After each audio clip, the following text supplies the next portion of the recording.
Diego. Sí. Mientras, haré otro tanto por acá. Nunca se sabe. Nunca se sabe. Y acaba de llegar otro compañero. Uh, dos.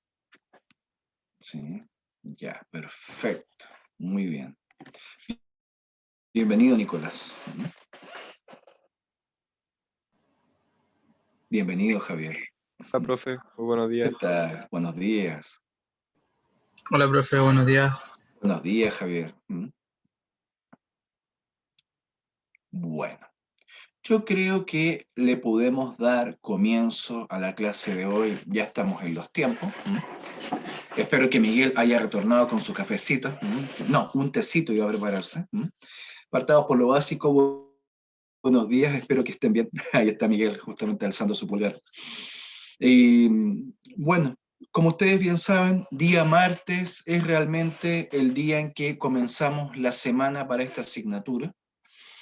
Nosotros la semana pasada nos habíamos quedado con varias cosas y una de ellas, que había quedado pendiente el día jueves, tenía que ver con la evaluación, ¿no? La evaluación que, como ustedes muy bien saben, tuvieron acceso a su evaluación y su respectiva calificación el día viernes, y yo subí las notas a Lutalinos el día de ayer, propiamente tal. Mi preocupación era que primero a ustedes les llegara su evaluación y su calificación al correo en el cual ustedes me emitieron justamente la evaluación, y sobre esa base después dar un tiempo prudente para poder subir las notas tal como lo hice el día de ayer para que quedara en registro formalizado, y con eso tenemos nuestra primera de las 3 evaluaciones del semestre. Algunas reflexiones, ¿no? Algunas reflexiones en torno a la materia. Eh, a muchos de ustedes los conozco, tengo el privilegio de conocerles desde el año pasado cuando yo les impartí geografía humana. Y una de las cosas que me llama la atención de la primera evaluación de este semestre en comparación a la primera evaluación del año pasado es que mejoró bastante el rendimiento. Sí, mejoró bastante el rendimiento.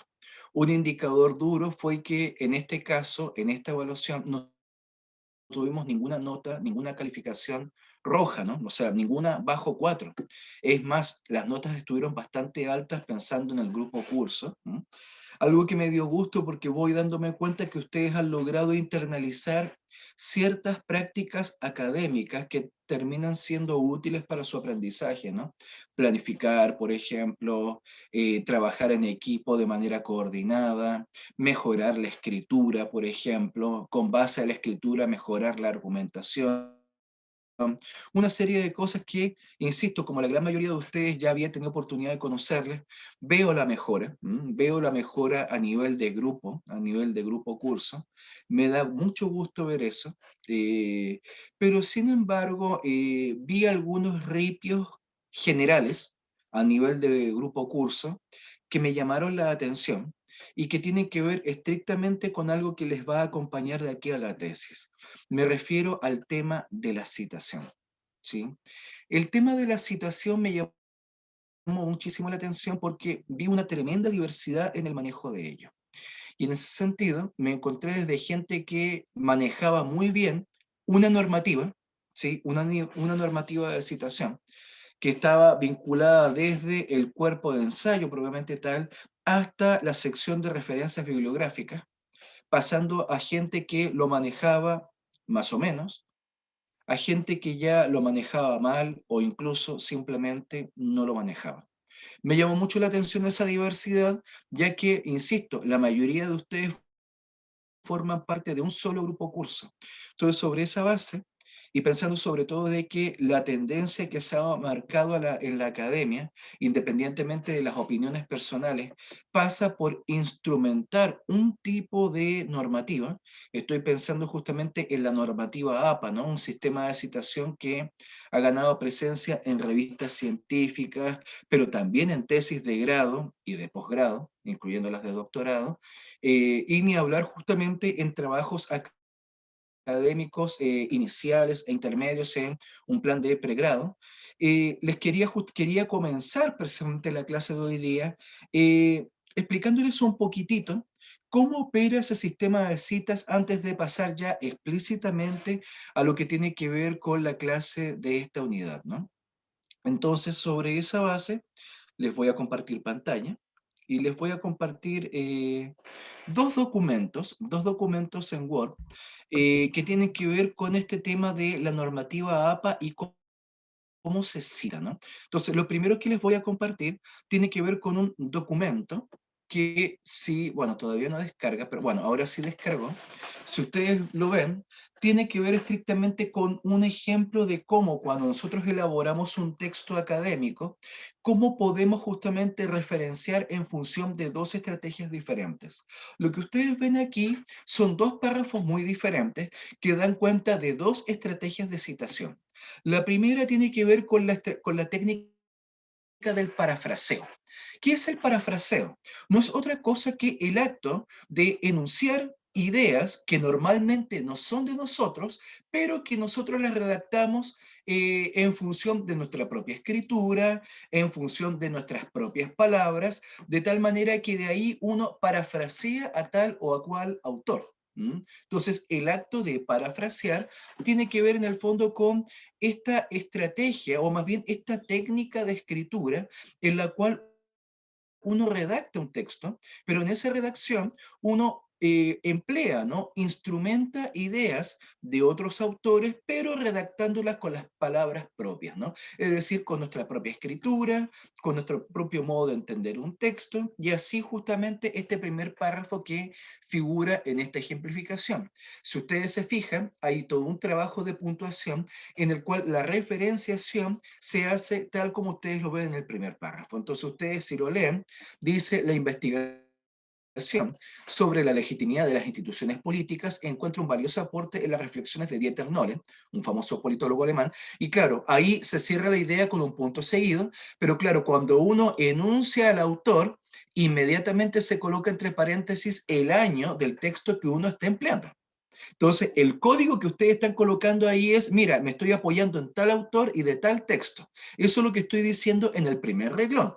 Pero si ustedes se fijan, a partir del segundo reglón, ahí justamente uno hace referencia a un autor, pero sin mencionarlo dentro del texto, sino que colocándolo entre paréntesis, ¿no?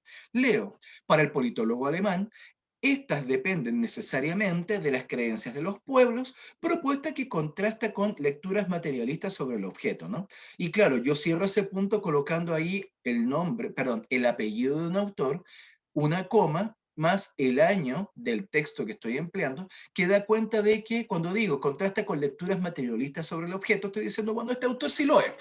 Este autor es efectivamente tiene una perspectiva materialista sobre el objeto, a diferencia de Nole que define una postura más bien simbólica, ¿no? Entonces ahí ustedes tienen combinado, ¿no? Dos estrategias de citación que son válidas dentro de la estrategia de parafraseo.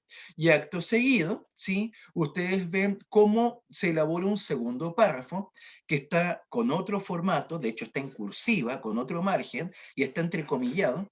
Y claro, aquí vemos justamente la técnica de citación textual, ¿sí? Que contrasta obviamente con la técnica del parafraseo, en el sentido de que con la citación textual yo tengo que cambiar el margen, tengo que colocar el texto en cursiva, lo tengo que colocar entre comillas y además debo dejar sumamente en claro, ¿sí?, de qué página del texto lo estoy empleando.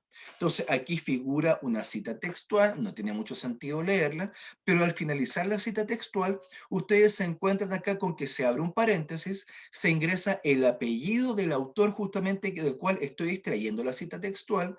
Acto seguido coloco la coma e ingreso el año del texto que estoy empleando y hasta ahí se parece mucho, muchísimo, a el modo en que se referencia de manera de parafraseo con el caso del texto de Harris, ¿no?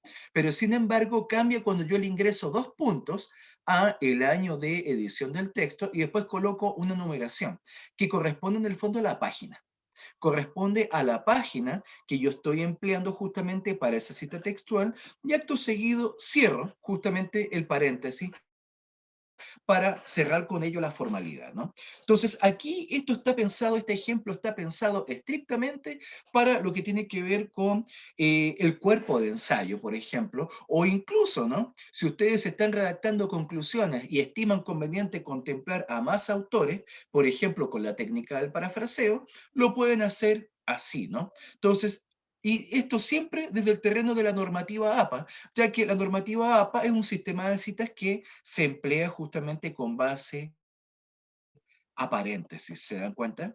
Entonces, ahí tienen justamente un ejemplo de cómo uno puede elaborar un texto, sea en la introducción, el cuerpo de ensayo, las conclusiones, insisto, de cualquier texto, ¿no? O sea, como ustedes ven, pueden hacerlo con la estrategia del parafraseo, ¿m? Que es algo válido, muy válido en los ensayos, y ya cuando uno trabaja investigaciones, combina la técnica del parafraseo con la técnica de la cita textual sin mayor problema. Pero después de eso viene justamente lo que tiene que ver con el tema de la construcción de la bibliografía, ¿no? El último apartado, la última sección, y claro, bueno, ahora sí descargó, si ustedes se fijan acá, cuando llegamos a este tema, normalmente ustedes se van a valer de dos tipos de texto, pueden ser más, ¿no? Pero normalmente son dos tipos de texto justamente para elaborar un trabajo, ¿no? Por una parte, libros, en las cuales puede haber un autor o más de un autor, en este caso contemplamos el caso más simplificado, ¿no? Un autor, un libro, o por otra parte, un artículo de revista científica, ¿sí? Un artículo de revista científica, ¿no? Que son justamente las dos fuentes bibliográficas que normalmente empleamos para construir cualquier tipo de trabajo académico. Entonces, si ustedes se fijan, aquí se contempla por una parte un esquema de cómo se elabora la bibliografía, más un ejemplo. Para el caso justamente de si ustedes están empleando un libro con base a un autor, figura el siguiente esquema, ¿no? Ustedes ingresan el apellido del autor, acto seguido ingresa una coma y posteriormente colocan el nombre. Normalmente el nombre solamente es la inicial del nombre, no es el nombre completo. Y acto seguido ingresan un punto. Posteriormente, abren paréntesis y colocan el año de edición del texto que están empleando, cierran ese paréntesis con un punto y acto seguido ingresan el título del libro y el título siempre va en cursiva. ¿Sí? Para el caso del libro, el título siempre va en cursiva. Acto seguido ingresan otro punto y después de eso ingresan la ciudad justamente en la cual justamente se edita el libro. Posteriormente ustedes cierran colocando dos puntos y acto seguido ingresan la editorial del texto y cierran con un punto. Sí, Miguel, acabo de ver su mano. Profe, este ejemplo lo podría dejar en Educandus, Si ustedes lo quieren, ningún problema. por favor. Sí, ningún problema. Sí, no hay ningún problema. Puedo subir los dos ejemplos para que los tengan en cuenta. Estoy hablándoles de algo que les puede servir para cualquier trabajo académico de ahora en adelante, incluyendo las tesis. Incluyendo las tesis, sí que les voy a subir los dos archivos mejor. Y bueno, aquí ustedes ven el ejemplo, ¿no? Después de que seguí el esquema, un ejemplo justamente de un texto clásico en ciencia política, ¿no? El caso de Guillermo O'Donnell, ¿no? Modernización y autoritarismo, que hasta el día de hoy es un texto que nos permite reflexionar esos nuevos autoritarismos latinoamericanos surgidos justamente por procesos de industrialización sustitutiva, ¿no? Entonces, claro, aquí aparece el apellido, ¿no? O'Donnell, se ingresa la coma y después se coloca la inicial del primer nombre, que es de Guillermo, punto, año de edición, el título en cursiva y nuevamente la ciudad en que se edita, Buenos Aires, y posteriormente una editorial ya clásica para la lengua castellana, Amororto, ¿sí? Que es de origen bonaerense, a pesar que hace unos 25 o 30 años una editorial española lo compró. Bueno, pero sigue siendo Amororto. Entonces, ahí ustedes tienen un primer ejemplo, ¿sí? De cómo se referencia ya en la bibliografía muy bien, autor de libros, ¿no? Pero si fuera el caso diferente, ¿no? Que hoy en día ha estado ganando mucho terreno el empleo justamente de artículos de revistas indexadas, ¿no? Precisamente, entre otras cosas, por el poder que tiene precisamente la revista indexada para habilitar calidad de trabajo, podemos discutirlo, pero es una tendencia. Aquí, bueno, si fuera precisamente un autor, un artículo, el siguiente esquema, ¿no? Entonces, apellido del autor, coma, la inicial justamente del nombre, un punto, entre paréntesis, año de edición del artículo, cierre paréntesis, punto. Hasta ahí, idéntico al caso justamente de la referencia de autor del libro. Sin embargo, después de ese punto empieza a cambiar todo. Si ustedes se fijan, acto seguido, se ingresa el título del artículo, y este título no le hacen nada, no le colocan comas ni cursivas, nada, es sencillo. Colocan el título del artículo, acto seguido colocan un punto y después ingresan el título de la revista. Y ese título se va en cursiva. ¿Sí? Ese título se va en cursiva. De tal manera que ingresan el título de la revista, después ingresan el número de la revista. Hay revistas que contemplan volumen y número. Si fuera el caso, colocan primero el volumen y después colocan el número. Pero si es más simple, si una revista que lleva pocos años, va a ir solamente con números. Entonces ustedes colocan números y después colocan páginas, ¿no? La página de inicio y la página de término, tal como figura en el ejemplo de abajo, ¿no? En el cual aparece el apellido y el nombre de un autor, el título de un artículo, después va el título de la revista que va en cursiva, y como es una revista relativamente joven, no tiene volúmenes, solamente tiene números. Entonces figura el número 22, y después de eso colocan coma, colocan pp, que significa páginas, ¿no? Y después de que colocan la siguiente coma, colocan la página de inicio, guión y la página de término del artículo y cierran con un punto, ¿no? Entonces, tomando en cuenta la moción de Miguel, voy a subir este documento más el anterior para que ustedes lo tomen como ejemplo de cómo ustedes pueden elaborar trabajos académicos en el terreno de el cuerpo del trabajo mismo, cuando ustedes tienen que citar en el cuerpo del trabajo mismo y cuando tienen que elaborar la bibliografía, ¿no? La idea es que ustedes tengan una formación estandarizada en torno a la materia y no justamente esta diversidad aquí para que vean, no toda diversidad es buena, en este caso era negativa, en el sentido de que todos ustedes deberían disponer de este tipo de herramientas para elaborar trabajos de calidad, ¿no? Entonces, para las próximas entregas de ensayo, por favor, justamente contemplen estos elementos que les acabo de enunciar para que con base a ella, ¿sí? Con base a ello, ustedes puedan, ¿sí? Ustedes puedan disponer precisamente de herramientas útiles para escribir académicamente, ¿no? Para escribir académicamente, esto les va a acompañar hasta la tesis. Y les hago mención a esto porque cuando yo ingresé como académico el año pasado a la carrera, me encontré con estudiantes avanzados, ¿no? Que ya estaban a punto de egresar de la carrera, que tenían serios problemas de escritura y de citación.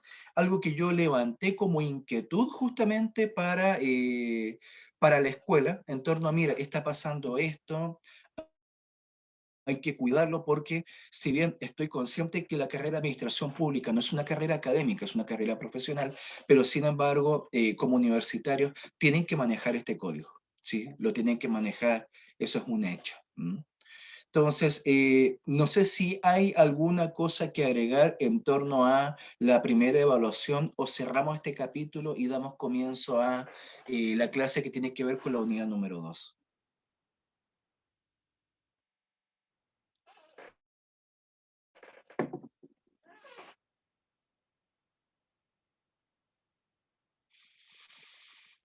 Profe, Sí, Nicolás. a autores como Diego Barría, que leímos en la evaluación pasada, eso era un artículo de revista, ¿verdad? Sí, Ah, ya, perfecto. sí, sí, claro.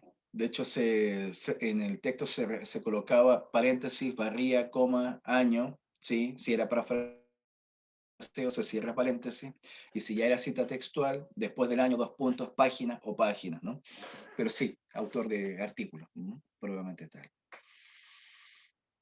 Bueno, eh, al parecer no hay mayores comentarios con la evaluación. Cerramos entonces ese capítulo y con esto consolidamos lo que habíamos comenzado la semana pasada. Si ustedes recuerdan, la semana pasada le habíamos dado inicio a la unidad número 2 de aprendizaje, titulada como la Constitución de 1925, ¿no? Entonces, en función de ello, les quería compartir un pequeño enlace.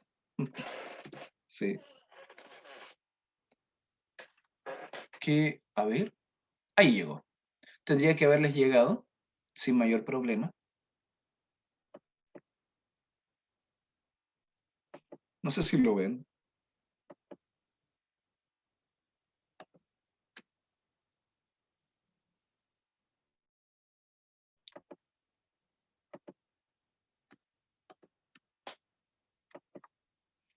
¿Logran verlo bien? ¿Sí? Gracias, Thais. Lo que ustedes ven ahí es la figura justamente representativa de lo que la historiografía tradicional ha sido definido como los gobiernos radicales, ¿sí? Se trata justamente del presidente que inaugura esa era, Pedro Aguirre Cerda, conocido históricamente como Don Tinto. Pedro Aguirre Cerda es realmente el presidente que encabeza, sí, que encabeza este proceso conocido como los gobiernos radicales. Y aquí les voy a compartir el presidente que le puso fin, ¿sí? En términos de ciclo, ¿no? ¿Sí?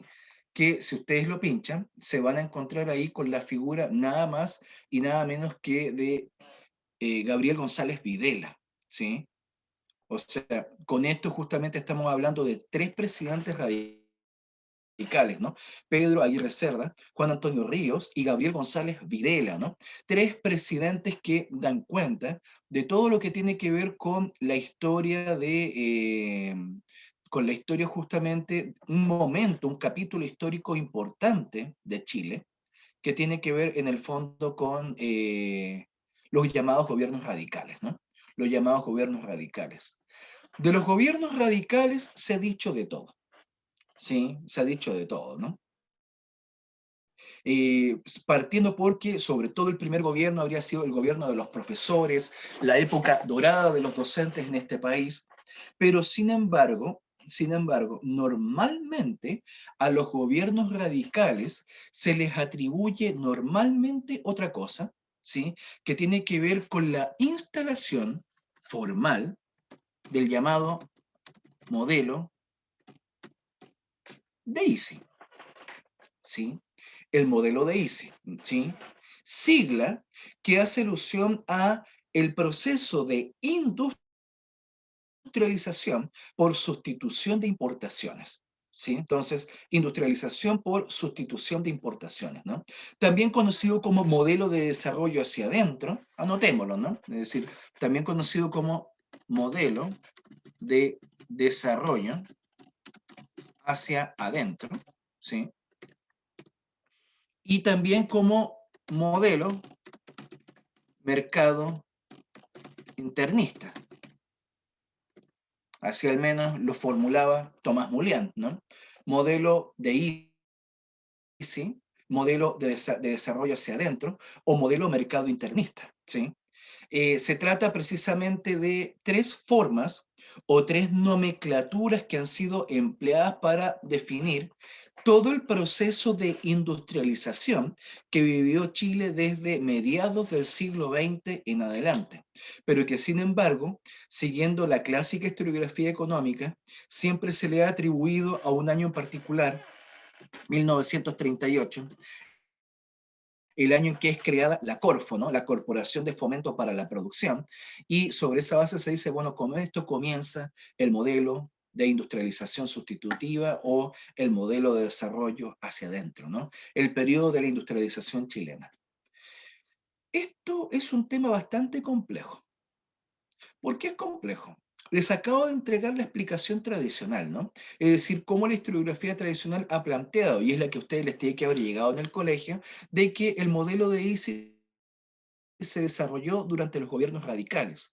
Sin embargo, nosotros, en clases anteriores, enunciamos que ya en 1927 había un clarísimo antecedente bajo la dictadura ibañista, cuando Ibáñez genera una explícita intervención del Estado sobre la economía en las distintas esferas ligadas a la producción. Y si ustedes recuerdan algunas clases de la primera unidad, específicamente la que tenía que ver con el modelo primario exportador, vimos de que la industrialización no nace en el siglo XX chileno, sino que ya tenía antecedentes en el siglo XIX chileno, es decir, a fines del siglo XIX, con lo que era esta figura llamada la industria asociada, ¿sí? Nomenclatura empleada para hablar de una industria asociada al salitre, ¿no? Y por tanto asociada a todo lo que tenía que ver con la industria extractiva del caliche en el extremo norte del país, de tal manera que veíamos cómo con base a ella había surgido desde industria de alimentos hasta industria textil y algunos esbozos de industria pesada, sobre todo por el tema de la industria de ladrillos y lo que tenía que ver con la industria de repuestos para el ferrocarril. Entonces, ¿cuándo comienza esa industrialización sustitutiva, no? ¿Cuándo comienza precisamente este modelo de desarrollo hacia adentro? ¿Cuáles son los elementos que lo conforman para poder abordar esto? De esta materia trataremos la semana, es decir, en el día de hoy y sobre todo en el día jueves, ¿sí? Pero para ello, ya que vemos de que las explicaciones tradicionales no nos sirven o nos sirven parcialmente, ya que vemos que siguiendo los propios datos históricos, hay elementos que entran en conflicto, implican contrapunto a esta explicación tradicional de que el modelo de ISI es hijo de los gobiernos radicales o incluso de la dictadura ibañista. Bueno, bien, nos vemos en la obligación de problematizar nuestro objeto de estudio, ¿no? Y cada vez que ustedes les planteen esta idea de problematizar el objeto de estudio, no les están hablando de otra cosa que pensar en un debate teórico que les proporcione una definición conceptual de su objeto. El acto de problematizar implica discutir, ¿no? Debatir teóricamente en torno a un objeto y que ese debate permita generar una definición conceptual de su objeto de estudio. Y para el caso de nuestro objeto de estudio, es este modelo, ¿no? Este modelo económico diferente al primario exportador, ¿no? El modelo de ISI, hay que problematizarlo y en la pista del concepto lo encontramos en la segunda nomenclatura enunciada, ¿no? Modelo de desarrollo hacia adentro, ¿sí? De tal manera que la pista está precisamente en la idea de desarrollo. ¿Sí? Ahí está la pista clave para poder comenzar a problematizar el concepto de modelo de ISI tan enunciado permanentemente. Permítame. Vaya. Desarrollo. El concepto, por lo menos en la literatura científica de habla castellana, tiene sus antecedentes en el año 1959. ¿Sí? 1959. ¿Sí? No es casual que sea en el año 1959. En 1959 se genera, bueno, se instala en Chile la Comisión Económica para América Latina, la CEPAL, ¿sí? La CEPAL, ¿sí? Coloquémoslo, ¿no? Que posteriormente sería conocida como la Comisión Económica para América Latina y el Caribe, ¿no? Porque el Caribe en su momento defendió, desde los años 70 en adelante, una identidad diferente a la tierra firme, ¿no? Una identidad diferente a América Latina. Entonces, nosotros somos Caribe, ¿sí? Tenemos elementos comunes con América Latina, pero no somos América Latina. Ok, ya, perfecto. Entonces, CEPAL, ¿sí? 1959, es el primer antecedente teórico en torno al tema, y CEPAL se instala en Chile, nada más y nada menos, ¿no? Lo que actualmente es la comuna de Vitacura, se instala CEPAL, y en 1959 crean un tremendo edificio y ahí llegan investigadores de distintas nacionalidades, principalmente latinoamericanos, en el cual destaca un argentino, ¿no? La figura de Raúl Previch, un autor que, a ver, pensando en este texto que tengo acá, que, bueno, Raúl Previch escribió una gran cantidad de cosas, debo decir, ¿no? Pero el clásico de clásicos, que yo lo rescaté precisamente en este texto que se llama 50 años de pensamiento de la CEPAL, ¿sí? Previch aquí justamente el primer texto que hay que contemplar. Se titula El desarrollo económico de la América Latina y algunos de sus principales problemas, ¿no? Es un texto clásico, ¿sí? Es un texto clásico que, junto a problemas teóricos y prácticos del crecimiento económico, también de Previch, o lo que tiene que ver con hacer una nueva política comercial en pro del desarrollo, del mismo autor, nos encontramos precisamente con un punto de partida teórico de un verdadero centinela, si ustedes quieren, intelectual, dentro de ese que formuló este concepto y lo defendió durante toda la segunda mitad del siglo XX, la idea de desarrollo. ¿De dónde viene este concepto, no?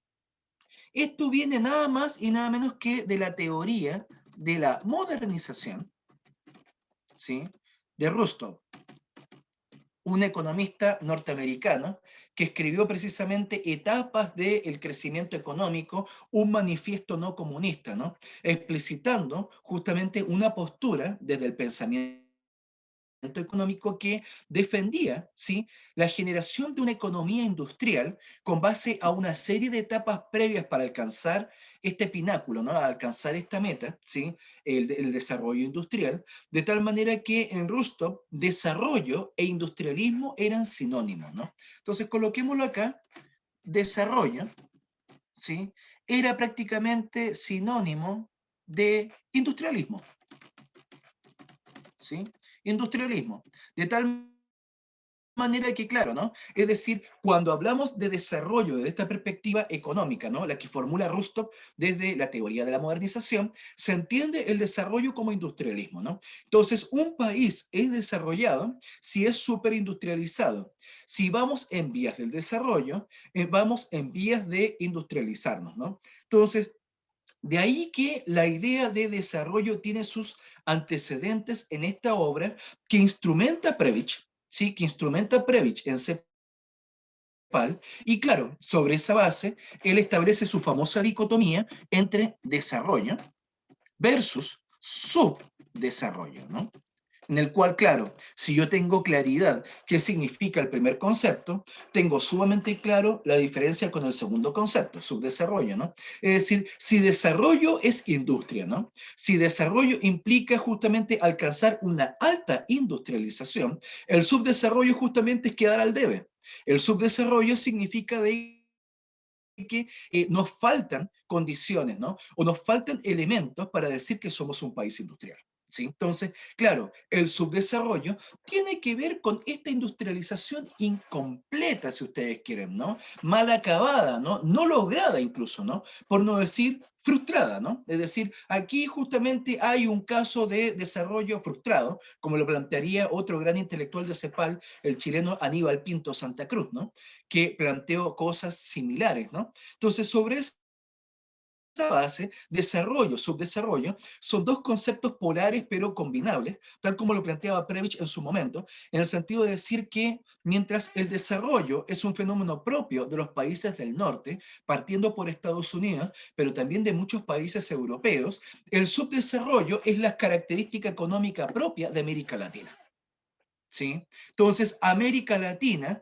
tiene características subdesarrolladas y hay países más subdesarrollados que otros, ¿no? Entonces, en ese terreno, los países que dentro de América Latina estaban más próximos al desarrollo en la segunda mitad del siglo XX, siguiendo a Previch y después todos los otros autores de CEPAL, se encontraban lo que llamaban los tres grandes, ¿no? México, por una parte, Brasil y Argentina, ¿sí?, que a pesar de sus grandes diferencias económicas, son tres países que tienen justamente un alto desarrollo industrial, ¿sí? Por otro lado, países intermedios, como el caso de Chile, el caso de Uruguay, por ejemplo, o muy en menor medida, el caso de Perú, muy en menor medida, casi no califica. Y por último, ya países que o tienen un desarrollo industrial incipiente o simplemente ya son subdesarrollados, ¿no? Como es el resto de los países latinoamericanos, que siempre se emplean ejemplos como el caso de Ecuador, el caso de Bolivia, los países centroamericanos, pero también los países caribeños, ¿no? Que no habían logrado superar la etapa del modelo primario exportador, ¿no? Entonces, con base a ello, los casos arquetípicos de industrialismo latinoamericanos eran los tres grandes, pero que así y todo, estaban en una condición de subdesarrollo frente justamente a los países industrializados. Siguiendo a Prebisch, el gran problema en esto no estaba ligado solamente a las condiciones económicas internas, sino que siguiendo a Prebisch, había un problema ligado al comercio mundial. Había un problema ligado al comercio mundial. ¿En qué sentido? En el sentido de que se desarrollaba lo que él llamaba el intercambio desigual, en el sentido de que los países superindustrializados intercambiaban con los países subdesarrollados, ¿sí? Una serie de productos, ¿no? Entonces, ¿qué intercambiaban justamente? ¿Cómo era este intercambio, ¿no? Mientras los países industrializados exportaban tecnología, ¿sí? Por materia prima, ¿sí? Los países subdesarrollados, a la inversa, ¿no? Exportaban materia prima e importaban tecnología. Y eso era válido incluso para los tres grandes, México, Brasil y Argentina, tres países que exportaban a los países desarrollados materia prima, ¿no? Quizá el caso arquetípico, que Prebisch le hacía mucho hincapié, era Argentina, un país que presentaba todos los indicadores de desarrollo, quizás la cabeza de América Latina en el siglo XX, pero que sin embargo, a la hora de exportar productos hacia Europa o hacia Estados Unidos, esos productos eran agropecuarios y específicamente pecuarios, ¿no? Todos los productos de la ganadería, ¿no? De ahí que posteriormente el historiador económico argentino Mario Rapoport definía justamente el modelo primario argentino como el modelo agroexportador, ¿no? Centrado precisamente en la pampa húmeda. Esto que planteaba Prebisch, ¿no? De el intercambio desigual era, a juicio de él, la gran causa, la principal causa del subdesarrollo latinoamericano, ya que mientras se mantuviese ese intercambio desigual, ¿sí? Hasta los países más avanzados de América Latina seguirían exportando materia prima y no tecnología, ¿sí? Dando cuenta de que, y ahora sí, el modelo de Easy, ¿no? Se había quedado en eso, ¿no? Un modelo para sustituir importaciones que históricamente se obtenían de los países industriales, ¿no? De los países desarrollados, ¿no? Y que justamente en su condición sustitutiva se quedaban en el mercado interno, se quedaban en el mercado interno nacional justamente de estos países, ¿no? O incluso para algunos más desarrollados como Brasil o Argentina en Sudamérica, podían pensar en un mercado regional sudamericano, tal como lo hizo muchas veces Argentina con Chile, ¿sí? Pero más allá de eso no ocurría, ¿no? Es decir, estos países nunca exportarían tecnología a los países desarrollados. El cambio desigual, a juicio de Prebisch, era la causa del subdesarrollo latinoamericano. Independientemente de lo que hagamos, ese intercambio desigual existe a nivel sistémico en el mundo, ¿no? Un segundo. No obstante, ya en los años 70 y desde el seno mismo de CEPAL, dos sociólogos sudamericanos, ¿no? El brasileño Fernando Henrique Cardoso y el chileno Enzo Faleto, publicaron este libro que posteriormente hasta fue perseguido en Chile, Dependencia y Desarrollo en América Latina. Reconozco que es muy difícil de encontrar en Chile. Este lo conseguí en una en una librería de viejos en México, ¿no? En Guadalajara. No lo encontré acá, eso dice mucho. Y claro, Dependencia y Desarrollo en América Latina, de Cardoso y Faleto, es un verdadero contrapunto a los planteamientos históricos de CEPAL y de Prebisch, ¿no? Y se centraban precisamente en este concepto de Prebisch, el intercambio desigual, toda una tesis formulada por el autor argentino, en el cual Cardoso y Faleto problematizaron más la discusión y sostenían, bueno, bien, ese intercambio desigual se va a mantener, ¿sí? Se va a mantener. ¿Y por qué se va a mantener? Porque los últimos 500 años de nuestra historia, ¿sí? En nuestros últimos 500 años de historia, ¿Y cuál es ese el problema? El problema es que desde la conquista de América, que específicamente con la conquista española y portuguesa, la América Latina ha estado sometida justamente a una dependencia económica, ¿sí?, de los países industrializados. De tal manera que los países desarrollados son desarrollados porque existen países subdesarrollados. Dicho en otras palabras, desarrollo y subdesarrollo, más que una dicotomía conceptual, tal como la plantea originalmente Prebisch, constituyen más bien un par dialéctico. Es decir, para que haya desarrollo, tiene que haber subdesarrollo y viceversa, ¿no? Es decir, para que haya subdesarrollo, tiene que haber desarrollo, ¿no?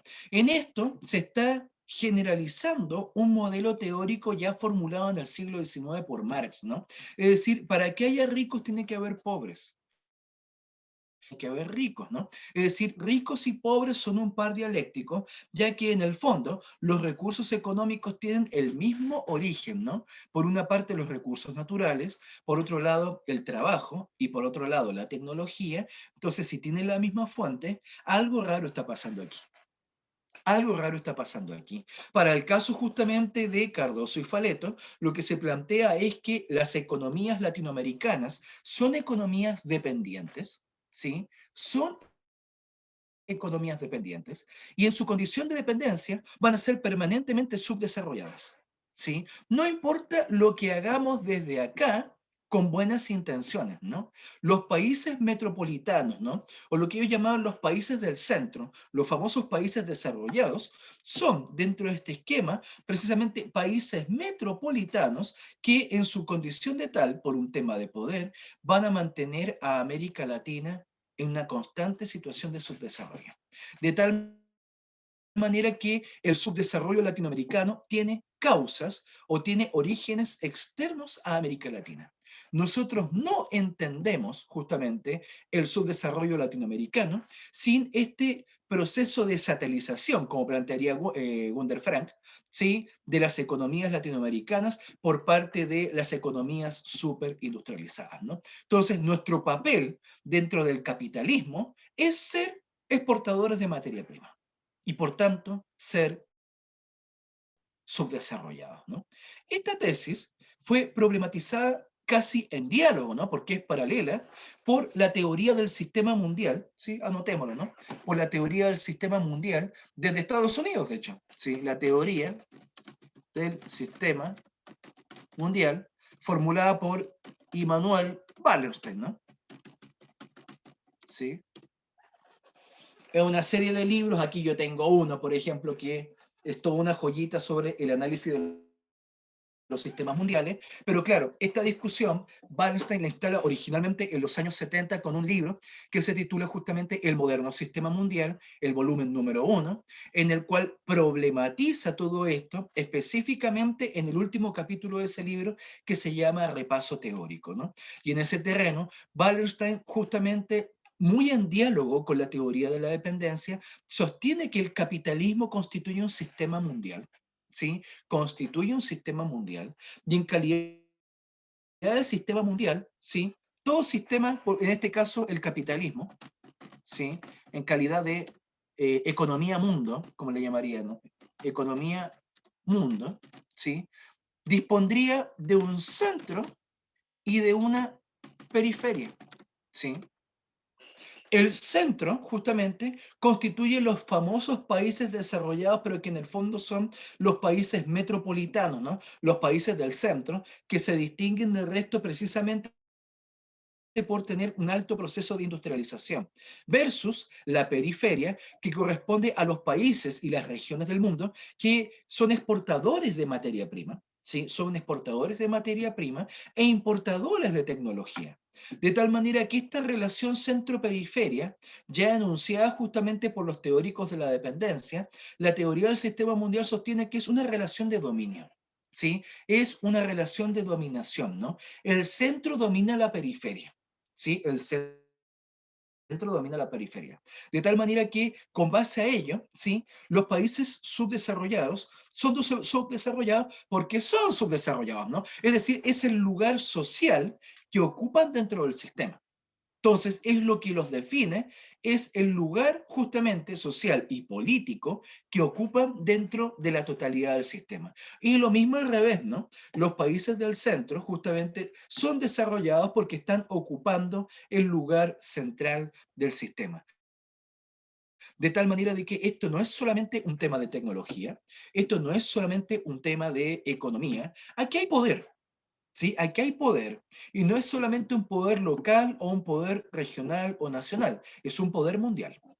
De tal manera de que las relaciones económicas entre los países e incluso entre los continentes son relaciones de poder, ¿sí? Y por tanto existe una división internacional del trabajo en el cual, y aquí nuevamente vale estoy tomando en cuenta tesis de origen marxiano, los países del centro extraen plusvalía de los países de la periferia, ¿no? Es decir, los países industrializados son más ricos precisamente porque explotan económicamente a los países de la periferia, ¿no? Entonces, los países de la periferia están situados principalmente en África, en algunos lugares de Asia y Oceanía, y ni hablar, ¿no?, en el Caribe y América Latina.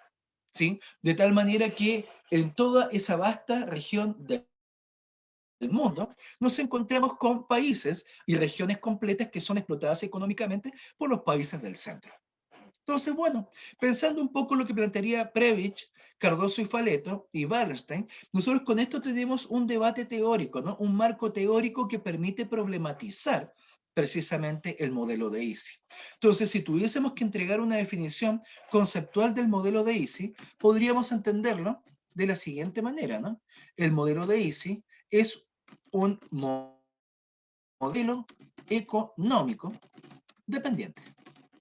¿Sí? Es un modelo económico dependiente. Es decir, no hay una verdadera ruptura entre el modelo de Easy y el antiguo modelo primario exportador que nosotros vimos en la primera unidad. ¿Sí?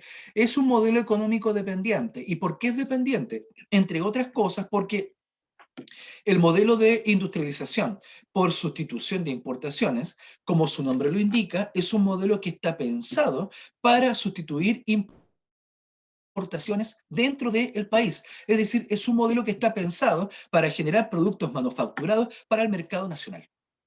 Para el mercado nacional. O tal como vimos en la discusión, a lo más, pensando en los casos más exitosos como en la Argentina del siglo XX, un mercado regional como el sudamericano, tal como lo éramos nosotros para el caso de Argentina. Pero más allá no da. Más allá no da, ¿no? Es decir, no es un modelo económico que genere tecnología para exportarla a los países metropolitanos. Eso no ocurre. ¿Sí? Es un modelo económico que genera tecnología propia para el consumo propio, ¿sí?, para el uso y el consumo interno, pero mientras tanto, en nuestras relaciones económicas con el resto del planeta, nosotros seguimos exportando materia prima. Seguimos exportando materia prima. Entonces, en el caso de Chile, eso es muy evidente.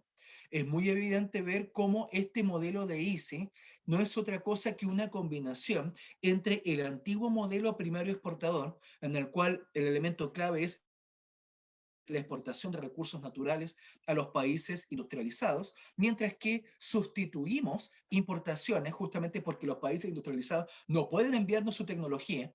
Contemplen que esto se da precisamente entre el año 1927 y el año 1975 para el caso de Chile, hay que decir, 1975. Curiosamente, el mundo está viviendo guerras, ¿no? Es decir, el mundo industrializado está viviendo ya el periodo de entreguerra, la Segunda Guerra Mundial y la Guerra Fría. Y sobre todo lo que implicó desde la Primera hasta la Segunda Guerra Mundial, el mundo superindustrializado centró la producción para la guerra y por tanto todos los productos que enviaban a América Latina, incluyendo Chile, no llegaban.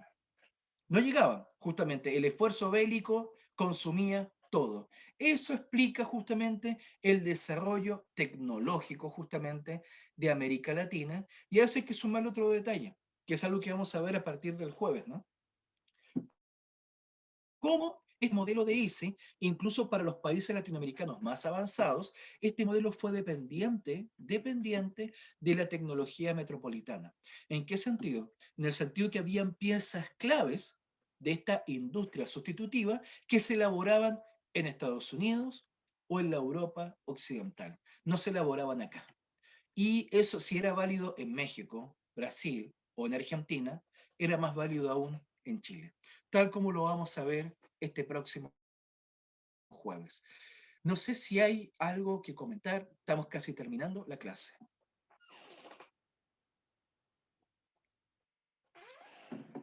Y por mi parte estaría cerrando la grabación.